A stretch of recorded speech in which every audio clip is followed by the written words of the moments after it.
Welcome back to episode 3 of It Starts With Her. This is our second month. We're back. We continued with it. I'm so happy. Yeah. Proud of us. Very proud of us. We're back. We are so excited to be back, and we hope you guys were able to resonate with our other episodes and hope that you can continue to resonate.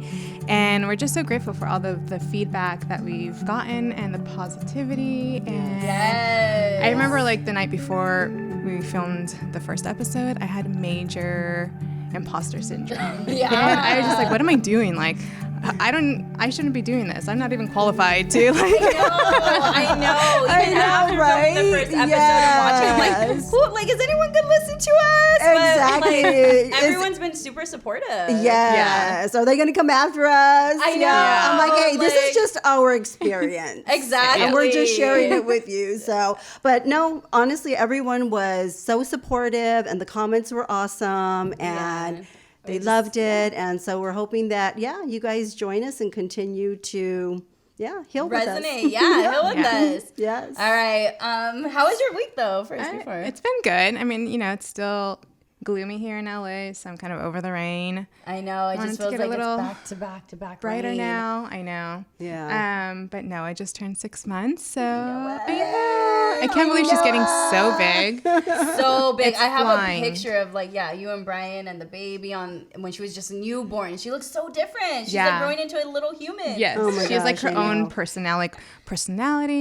She's just the cutest she's thing. sitting up now. know. And Oh, yeah. she's just like interacting with her little. I know. yeah. Her little attitude. She's kind of in a fight with our dad right now. This 5-month-year-old or 6-month-year-old now. She has so And much he's really heard about it too. He is. It's kind of Grandpa funny, but Dale's it's very hurt. it's cute. Noah loves you, Grandpa. Exactly. Oh, I love that. How's your week been? My week's been good. I just celebrated my birthday. My best friend Taylor, who I mentioned in the last episode, she flew down from Oregon, and then KJ, my girlfriend, she planned the whole thing, her and Taylor planned the whole birthday, and it was just so special. But leading up to my birthday, I wanted my Instagram pictures, so I was like, you know what, I'm gonna do something where I'm gonna feel empowered, and I'm gonna just embrace my womanhood. And so I wanted to book a photo shoot. I love photos. I've never done it before. Long story short, for another story we'll get into on another day, I got scammed. And this guy wasn't Typical even a Lauren. photographer. So I didn't have any photos on my birthday, but my amazing family put together last minute photo shoot for me. So those were my photos, and it came out great. So again, just why I love you guys. You guys pulled it together. And it for was you. free. So Oh yeah, and it was free. By the way, I had to cancel my credit card because this guy was gonna take all my money on my birthday, so I had no money on my birthday. Hey, you live and you learn, right? Exactly. I feel like I am the queen of being scammed. But like I said, I think we'll it's get into because you that don't another day. follow your gut. It's a good lesson. You're like learning how to follow your Yes, gut intuition. and your Yeah. intuition, exactly. And But the I entire think you time I had just those red flags too. you just want to believe everyone and believe that everyone is, good and watching out for, like your best interest. But sometimes people aren't, Yeah. unfortunately. And Yeah. that's the hard part, and that's the sad part. But anyway, glad that we were able to put your little photo shoot together for you at the last minute on your birthday. And Thank again, you. you didn't have to spend any money. So Exactly. You Yeah. gotta find the upside to things. Yeah, right? You gotta Silver look at lining. the cup half full. What How about about your your week, mom? Mom? my week was good. I mean, I'm feeling a lot better this episode because I don't know if you guys noticed the last episode, and you guys know that I always manage to do things like when I shouldn't. And the last episode, I don't know if you guys noticed, my face was a little swollen, like a little puffy. I don't Okay, know. I don't good. think I noticed that. Good. No. Okay, so a couple of days before, I decided, you know what? I'm gonna go out and get that the Morpheus 8 that they're. What is that? Oh my God. How painful was it? I don't know what this is. I have a high tolerance, for pain. So it was, but it's like a burning sensation. But anyway, it's to help build collagen in your skin. Is it a needle? What is it? Yeah, it's like these kinda like little microneedling in a way, I microneedling. think. And it's Yeah. like, it goes It's all like over your heat face? and it's all over your face and it's all over. Yes. Okay. So Learn something I new. did that like 2 days prior, and I was like, oh, it shouldn't be like anything, major. Like, you won't even be able to notice. Oh my gosh, I look like a lobster. Okay, the following day, I was like, okay, it looks a little better. But for some reason, like my skin was swollen, and then that morning, Frank's like, oh my God, you're gonna film with your skin looking like that? I'm like, just a little makeup. It'll cover everything. I'll be fine. So anyway. Never do it 2 days prior to to filming anything. But you learn and you live, right? Yeah, exactly. You learned your lesson. Exactly. So anyway, I hope it's doing what it's supposed to be doing, because Well, you look great. So Yeah, you look amazing. I think it was worth it. Exactly. All right, Nate, what are we getting into today? So today we are getting to a pretty touchy topic, but a very necessary topic to have. Getting into emotionally unavailable parents and growing up, and how that has affected us now as adults. Yeah, and it's going to be a little touchy with our mom sitting right here, and we're talking about her in front of her. Yeah, I know. It's a touchy subject, but I have actually, come to terms with the way that I was with you guys growing up, and I wasn't emotionally there for you guys. And it was hard because I didn't know how to do it. Coming from the generation, of course, that, does not know how to be there for you emotionally, because I don't think that back then a lot of parents understood. I mean, their thing was like, get up, go to work, pay the bills, make money, have dinner ready, maybe do a little bit of talking, and that's basically it. But nobody really asked, like, how was your day? How are you doing? There was never really that conversation, because everybody was just so busy, hustle and bustle, trying to live. And I don't think that was like the normal thing growing up. Well, at least I shouldn't say the normal thing, but in some households and some families. Well, back then too, sorry, doesn't it feel like kids don't really have a say, or they can't really talk about their kids? They have nothing to be stressed about. Exactly. And I think it's again, generational, things that just went on in families, and they just did not know how to do it. Yeah. So they didn't have the resources. They didn't have the resources. Yeah. Not as much as we do now. So it was hard. And with me, really checking myself and going, wow, that was totally me. Like, I'm repeating what my parents did, and I don't want to continue to do that to my daughters. Unfortunately, I didn't learn when you guys were younger. It wasn't until I started understanding it and really doing my own research that I came to understand, wow, this is what I was doing, and not knowing, but trying to, change that direction, and bettering myself to learn how to be emotionally available to you guys, and then in return, you guys can be emotionally available with your kids. Yeah, exactly. Yeah, I think it even goes deeper than like just being emotionally available for your kids too, like with your partners, right? Like, I know for me, growing up, I never felt comfortable with expressing any emotions or like having those emotional interactions. Like, emotionally unavailable parent is someone who's present but is detached emotionally. So, like, if your parents are there with you, you just want to spend time with them. You just want to have interactions and play with them. And not getting that is hard. So it causes a lot of like trauma in your life, kind of even like a little bit of abandonment, I think you can feel. And then we become these adults who don't know how to express ourselves, don't know, like, we tend to isolate. We don't know how to process a lot. We are very reactive, right? Yeah. And then, you don't understand, like, why do I do this as an adult? But you were never given the proper attention or the attention that you needed as a child to be able to now process all of these emotions and everything that comes with being an adult. Exactly, because it was always about like you know, I know I'm right as an adult. I'm your mom. I'm your dad. You do as I say, and you know, I know better than you. And basically, it's like when you did cry or show emotions, it's like, why are you crying? There's no need for you to cry. You know, you gotta have tough skin. And we weren't allowed to show our emotions, so we started to hide them because that's where we felt safe. Yeah. Which caused a lot of internal trauma. Yeah. Yeah, so growing up and having not being able to show your emotions, it's really hard. I mean, it really affects you on so many levels.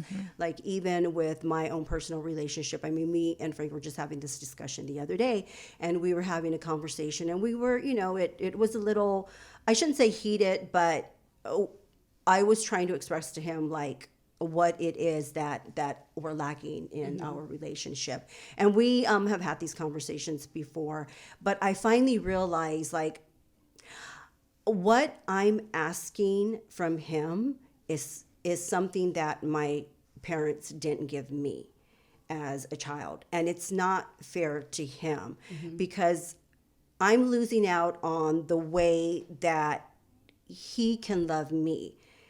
Instead of searching for that emotional love or support in him, you know, in reality, I'm looking for my parents' love and support through him, something that I didn't have. So I think, how should I say this? I think even if he were to provide me the emotional support that I'm seeking, it wouldn't be the same as trying to get it from my parents. Like I would still feel empty. Yeah. Yes, I would still feel empty. And I get that because I feel I can relate. And I've had this conversation with Mom before, and it was maybe a few months back when we were talking about, you know, starting the podcast and everything. And I had discussed how I was so angry growing up, and I never knew why. And I always asked, you know, like, why am I angry all the time? Like, what is wrong with me? And realizing it wasn't something that was wrong with me, but the affection and the emotion that I needed from my mom, it wasn't available to me. And seeing how that affected me and like why it caused me to be so angry. So once I figured out that's what I needed, and then Mom and I working on our relationship, Mom working on herself, and us becoming closer. Once I did have that from her, all other aspects of my life became so much better and happier. I've noticed that too, honestly. I mean, and we kind of went into this a little bit last episode, but we got into, you know, all of us got into like a pretty big fight, or we were in a bad place. But since honestly fixing our relationship with you, I've been so much happier, and like everything in I feel like our lives have really lined up for us too. Yeah. And that's just because, I mean, we're finally happy around each other. We can uplift each other, we can support each other, and we have the emotions and we're available now. Yeah. Exactly. Yeah. Exactly. And it's so funny that you bring up like how we're so much happier now. Just the other day I was having this conversation with someone, and they asked me like, what is happiness to you? Like, and I'm like, no, I have to kind of sit and think about that one, right? I mean, because there's a lot of things that make us happy. Yeah. Right? Family, friends, a lot of things, you know, places, vacations, money make us happy. But like, what is true happiness? Yeah. And I started doing a little, you know, like research on it and thinking, and I'm like, wow, you know what happiness is? Happiness is being fully present in the moment of where you're at or who you're with, and really just taking in like the full energy and the awe, and just really looking into that person's eyes and just really making that connection, almost like a spiritual connection, right? Yeah. That is like happiness, because you're not worried about your phone or what's going on around you, or, you know, any issues or problems that you may be having. Like, you're just fully present. But in order to be fully present, you have to fix yourself within. Yeah, exactly. You really do. So working on the traumas and the healing is so important. Working on your mental health is so important, because without that, there's no way that you can truly be present. Oh no, definitely not. And I think, and like going back to how you say, like, just looking at somebody's eyes or that connection, I think everyone just wants to feel seen and feel heard. And I, like, going back to our emotional trauma, I think as a little kid and just having, you know, all these adults telling you, like, oh, shut up or be quiet, you know, you don't have the right to be stressed because you're just a kid, and being a kid is fun. I think everyone just, even as a kid, like, you just want to feel seen. And even like you saying that, I'm like, wow, that's like opening up like a lot of just thoughts in my head. Like, as a kid, I just wanted to feel seen. And the whole time I was being shut down for being stressed as a 10-year-old with my math homework or whatever. And we were even having this conversation yesterday, Serenade, how we were saying, like, you'd be surprised how 15 minutes of really being present with someone versus 2 hours of being with someone, but being on your phone or reading something or being distracted. Right. Exactly. I mean, it just makes a huge difference.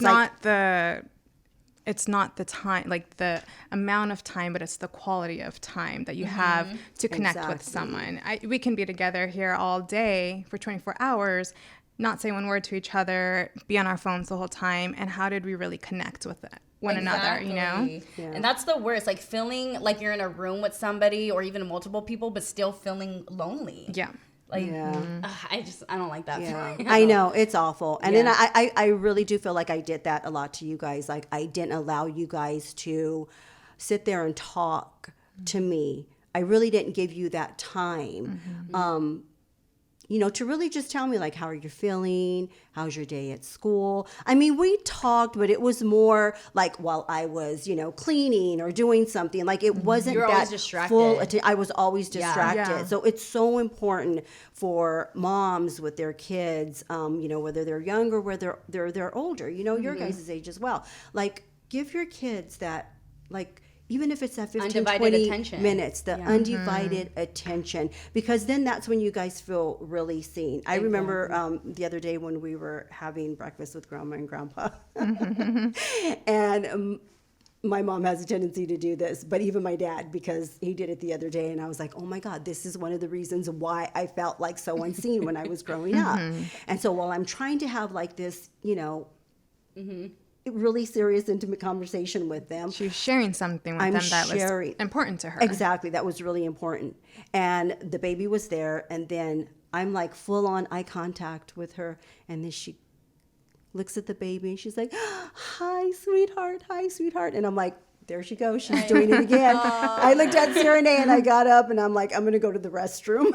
I'll be back. That's the worst. I know, it's the worst. And I don't think she realizes, you know, that she's doing it. And I'm sure with me addressing things like that, like she's trying to work on it. But, you know, it's hard. And again, those hard conversations that are needed and that are necessary. And I really even, like, we're having conversations, as mom and daughters, but I haven't really even had too many of these conversations with my own parents or with my, you know, with my own mom. And just really quickly, just to get into like this one example of what happened after our first episode that aired. I happened to be at my parents' house because I was watching the baby. Serenade was working, and when it went live, I wanted to watch it live. So I, you know, had the baby. I was taking care of her, and it started. And my parents walked in because I was at their house, and I just kind of felt the energy was like a little off.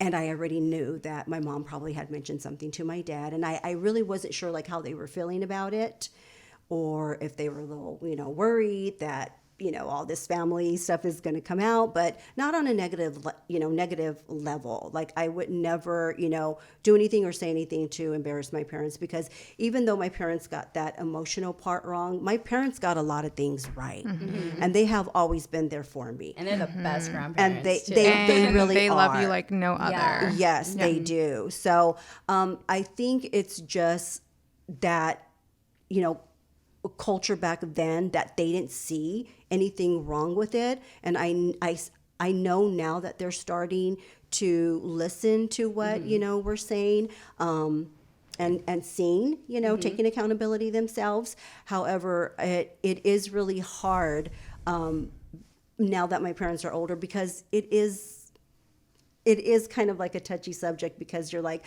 ooh, I don't want to hurt them. But it's important that I do let them know how I feel, because it's part of a healing journey, and I don't want that resentment to be inside me and not telling them like how I felt. So I'm like, as much as this is going to hurt or sting, them, it's important that I do this for me, but for them as well, so that they know.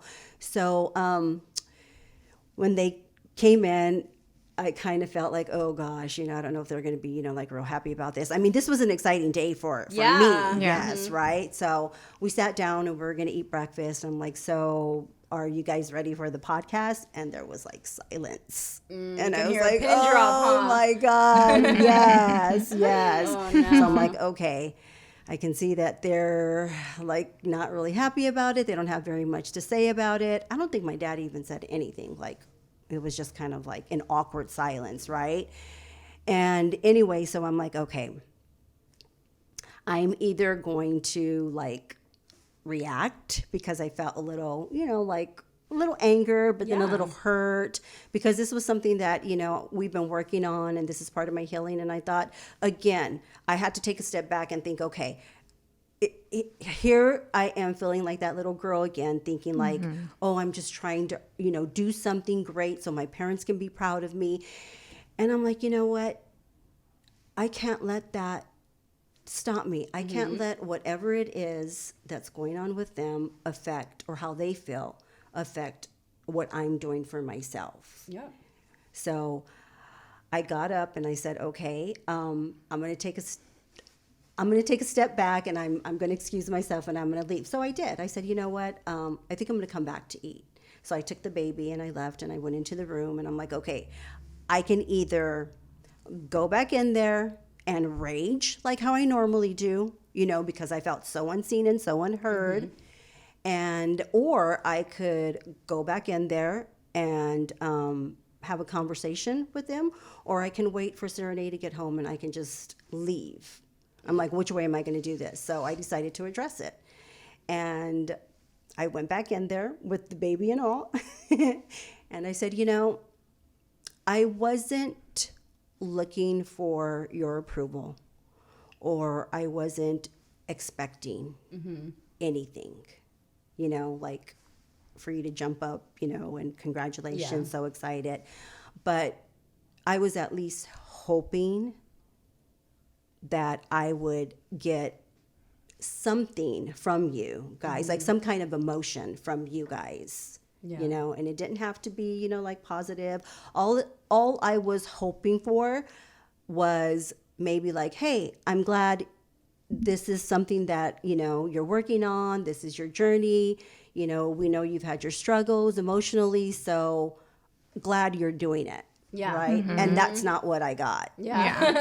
Well, I think that like that's what you were hoping the reaction would be. And that's why, as a child of emotionally unavailable parents, you tend to be reactive, because those are wounds that you have had since you were a little girl.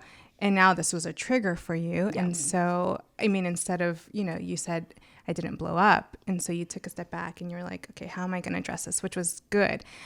But I feel like just because you have done all your healing and been on your healing journey, and this is part of you, it's hard to when, your parents haven't done any of that work, and that's how their parents were with them, and that's what they knew, and we want to have our parents take accountability for not being emotionally available for us. And it's hard. It's hard. I know it was hard for you to have that conversation with them. Yeah. And I'm sure you felt, happy to like let that out and let them know. Yeah.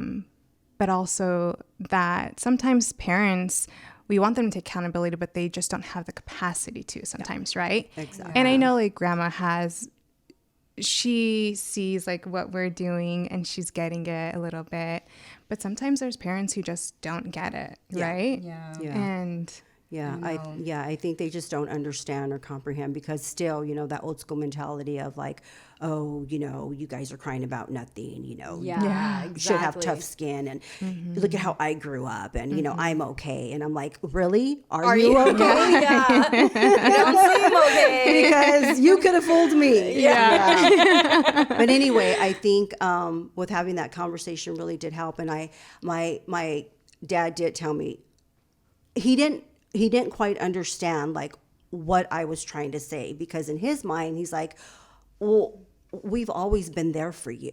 You know, we've all, whenever you needed help, if you ever wanted to talk to, you know, us about anything, That financial support. the financial, Yeah. but I don't think he really was getting like, I didn't need, like, yeah, I appreciate everything, because they're wonderful parents. They've been, I mean, through thick and thin with all of us. Yeah. And they have helped, you know, financially in certain situations.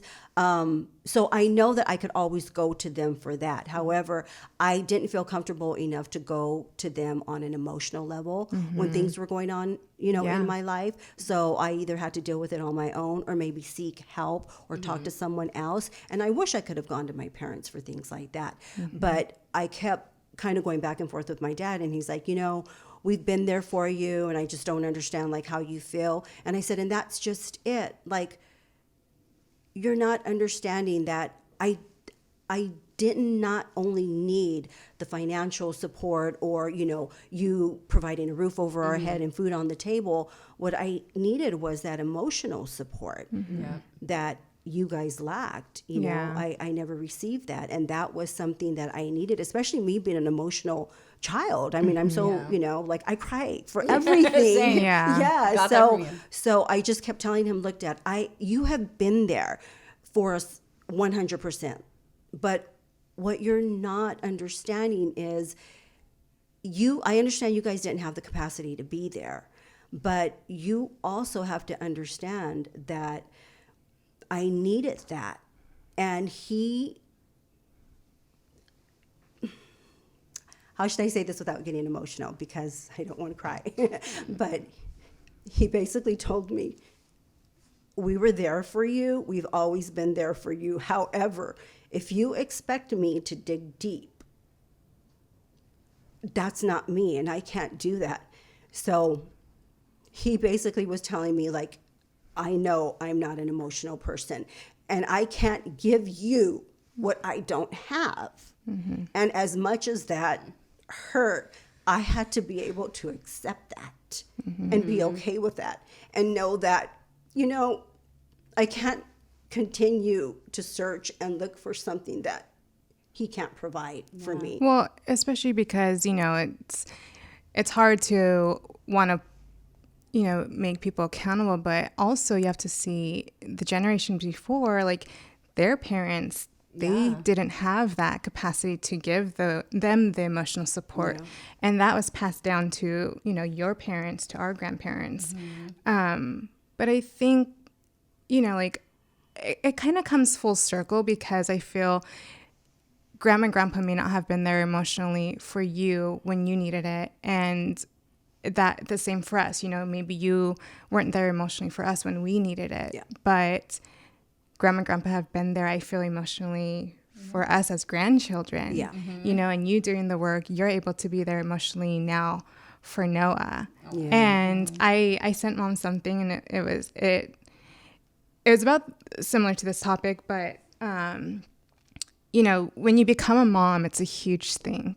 And you see the support that you got and who was there for you. And even though Mom wasn't there emotionally when we were young, she was there when I became a mom.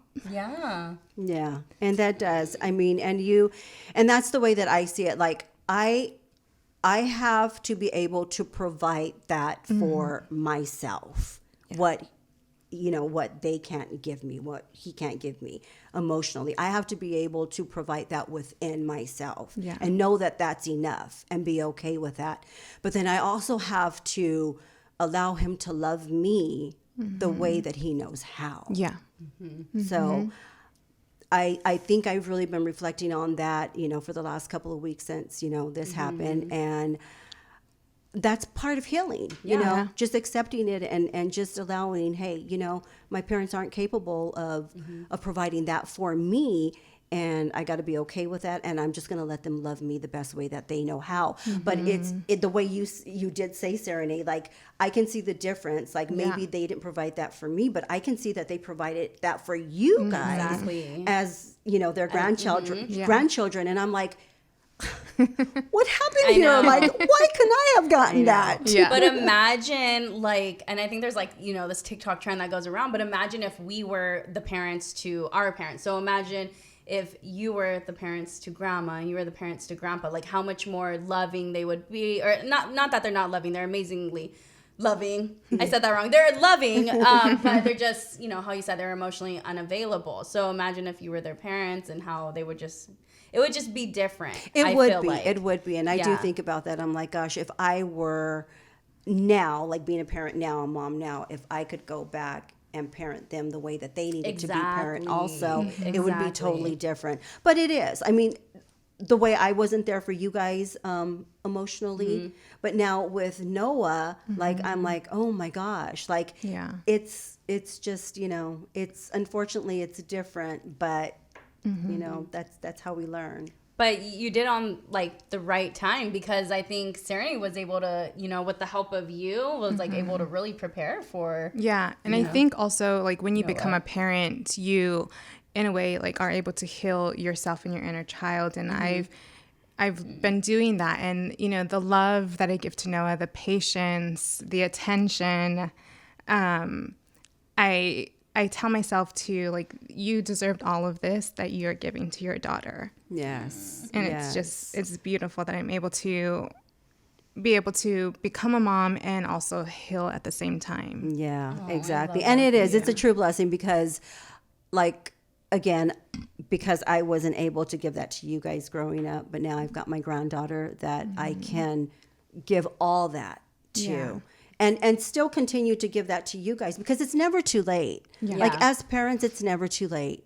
Never ever too late. And I know my mom is doing a lot of healing also, and I know this has been a lot for her as well. But she did, during that conversation say, you know what? She did take accountability. She's like, yeah, you know what? You're right. I wasn't there emotionally. I didn't know how. Yeah. It was very uncomfortable for her, and it is uncomfortable for, unfortunately for a lot of parents and a lot of moms growing up.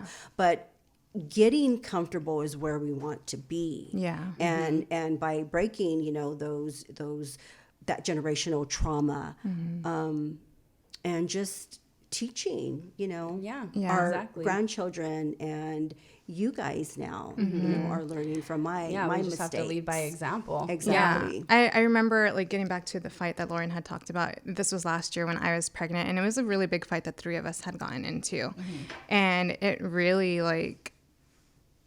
I was already in a vulnerable place at that time. And when we had that fight, I felt so bad because there was things that Lauren had said of how I had been to her, and things that I had said and how she had taken it, and I never meant to hurt her in any way, but it just made me feel like a really I was a bad person to my sister, and then I remember that night I was here, Lauren had already left, and Mom and I had a conversation.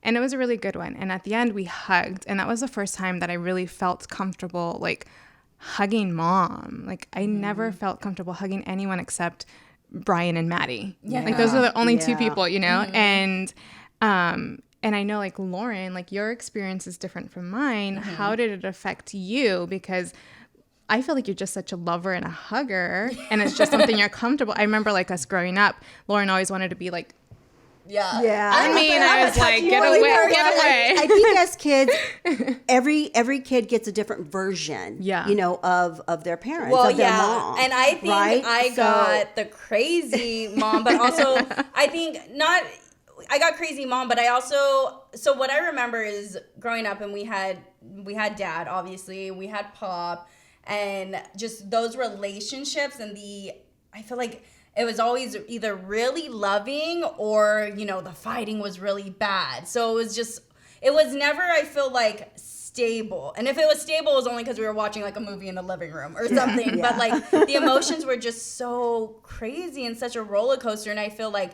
that's kind of carried on into just all my relationships. I feel like, you ask my friends, I'm pretty stable and stuff, but the people I feel like who are closest to me, they see those raw emotions and my really highs and my really lows and those times when I could be crazy too. And I just feel like that's how it's affected me. And it's been so hard to control, not saying that you need to completely control your emotions or tie them down, but just being able to Process feel them. process Yes. them and feel them, but without them. exploding or like hurting anybody Extremes. else. Yeah. Because that's where I felt like I started to feel bad about my emotions. And even when we had that conversation, we got in a fight and you said, I told you things that, you know, it hurt you. I felt so bad. Like, I think it was awkward for me to be able to have to tell you, like, hey, Nay, like, you said this and it hurt me, even though you may not know it hurt me. But I don't know, just even that was hard for me, and feeling all those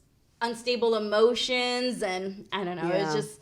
But I think also just learning to sit with your emotions at a young age, and your parents helping you sit through them. Like when And I never your sat child through is them. angry. No. And so, yeah, We it's never still really it's still hard to allowed deal you with my because emotions. It's like, oh, you don't have to be angry about it, or don't be so sad. Exactly. Or I remember you and Nay and all my family learn to laugh at yourself. You guys would always tell me that. I'm like, I don't want to laugh at myself. You guys feel like, I feel like you guys are making fun of me. Exactly. Yeah. What I should have done was like, hey, if you're feeling, angry, it's okay. Sit in your anger or sit in your sadness. Exactly. I just felt like I was always expected, like I could never be myself. I could never feel my emotions. And so because I had all these emotions, and mind you, I'm a Pisces, I didn't know what to do with them. And so which just resulted in craziness. It was kind of all over the place, right? Bless you guys. Bless my girlfriend KJ, because these two and KJ see my emotions fully and raw. And even now, sometimes I do have to apologize, because my emotions can just be out of hand, or I say things that I don't mean. But well, I just know that I needed to fix myself as a mom, because I didn't want what's going on, like on social media right now, especially TikTok, like this no contact with parents or no contact with, your mom. And I'm like, there's no way. Like, mind you, I know that there's a very narcissistic parents that are out of control. Yeah, there's some exceptions where I say, okay, no contact with parents. Yes. Yeah, where you really have to have your boundaries. Yeah. And those are parents who aren't, taking accountability, or I don't know. I just definitely did not want to get to that point with you guys. And I never want to get to that point, like with my parents. So that's why it's important with, being able to have these conversations, and for, everyone to being, open to being accountable for the things that we do. Yeah, exactly. Yeah. Well, on that note, do you have an affirmation that you want to close us out with? You know what? Actually, You have something else. Okay. So this one is welcome to motherhood. Motherhood, where love has no limits, where you wear your heart outside your body every day, where you try to do the right thing when you're not even sure if it's the right thing, where the days can be tough, but the moments will be magical, where there's tears, mess, and laughter, where you lose yourself, then find yourself again and discover a whole new part of you that you never knew existed, where you are the comfort that they need, where one cuddle can change their day around. You are their sun, moon, stars. You are exactly what they need. You've got this. So beautiful. Yes. Everyone, just remember to hug your kids. Hug them extra tight. Yes, it's just, spread the Let love. them talk. Yeah. Let them show their emotions. Exactly. Yeah. It's just something that they really need. And it's okay. And even for all those dads out there, really quick, I know it took a long time, I feel like, for my dad to get comfortable with saying I love you or on the phone. And it was weird when we started saying it, but I just, remember to say I love you and hug each other more. Yeah. Yes, exactly. All right. Guys, thank you for watching episode 3. Subscribe to It Starts With Her podcast on all socials. And we'll see you next time. Tell your Happy kids Wednesday. you love them. Yep. Happy Wednesday, everyone. Happy Wednesday. Bye.